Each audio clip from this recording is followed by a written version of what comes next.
আসসালামু আলাইকুম ওয়া রাহমাতুল্লাহি ওয়া বারাকাতুহু। আউযু বিল্লাহি মিনাশ শাইতানির রাজিম। বিসমিল্লাহির রহমানির রহিম। আসুন আজকে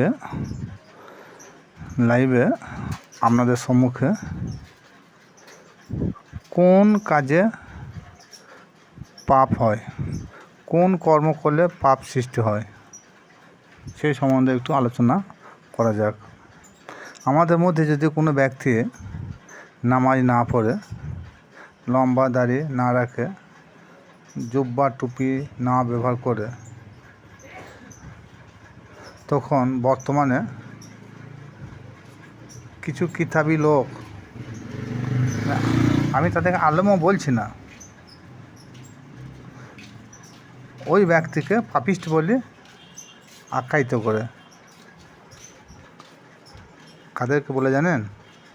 যারা ওই যে বললাম নামাজ পড়ে না, লম্বা টুপি দাড়ি এসব ব্যবহার করে না, এদেরকে এক শ্রেণীর লোক খুব ঘৃণা চোখে দেখে এবং কি কথায় কথায় বলে থাকে যে এরা পাপিষ্টি শয়তান। নামাজ না পড়লে, দাড়ি না রাখলে, জুব্বা টুপি ব্যবহার না করলে সত্যিকারই কি এরা পাপিষ্ট? এই সম্পর্কে কোরআন কি বলছে দেখা যাক। আজকাল অধিকাংশই লোকে যারা কিতাবে জ্ঞান অর্জন করেছে কোরআনের বিপক্ষে কথা বলে থাকে। আর কোরআনের বিপক্ষে কথা বলা মানে আল্লাহকে অস্বীকার করা। আল্লাহ পাক রব্বুল আলামিন অন্য জায়গায় বলেছেন যে কোরআনের আমার একটা আয়াতকে যদি কেউ অস্বীকার করে সে হচ্ছে হাক্কা কাফের। কোরআন কোনো জায়গায় বলে নাই যে নামাজ, রোজা, দাড়ি, টুপি, লম্বা জুব্বা না ব্যবহার করলে সেই ব্যক্তি পাপিষ্ঠ শয়তান।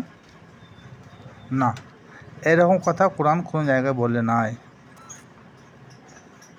সূরা আশ-শুআরা আয়াত নাম্বার 222 আল্লাহ পাক বলেন, তানাজ্জালু আলা কুল্লি আফাফিন, তানাজ্জালু আলা কুল্লি আফাকিন আসিম।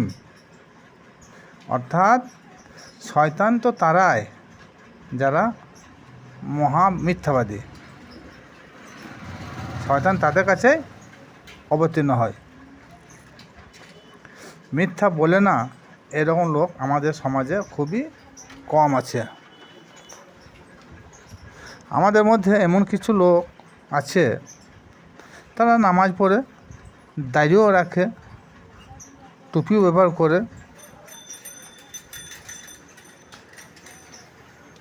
কিন্তু মিথ্যা বলতে তারা ছাড়ে না।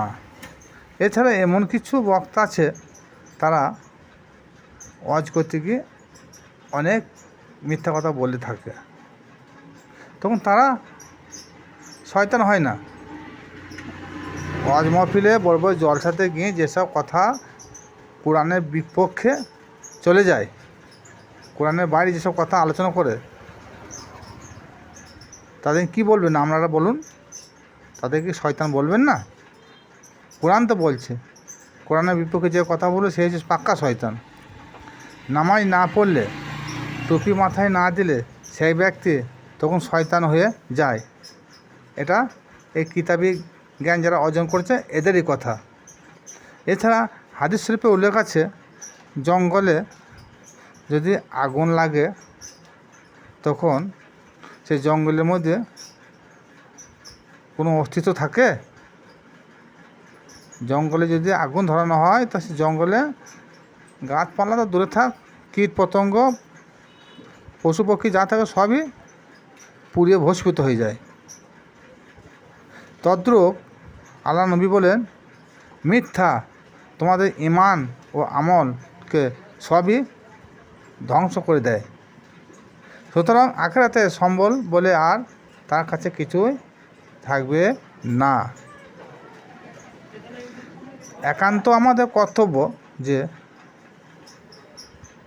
সকাল থেকে সন্ধ্যা পর্যন্ত হায়াতের জিন্দেগি থেকে মৃত্যু পর্যন্ত যেন মিথ্যা না বলি। মিথ্যা বলা কোরআন ভিত্তিক আলোচনা হচ্ছে, মিথ্যা বলা মহাপাপ।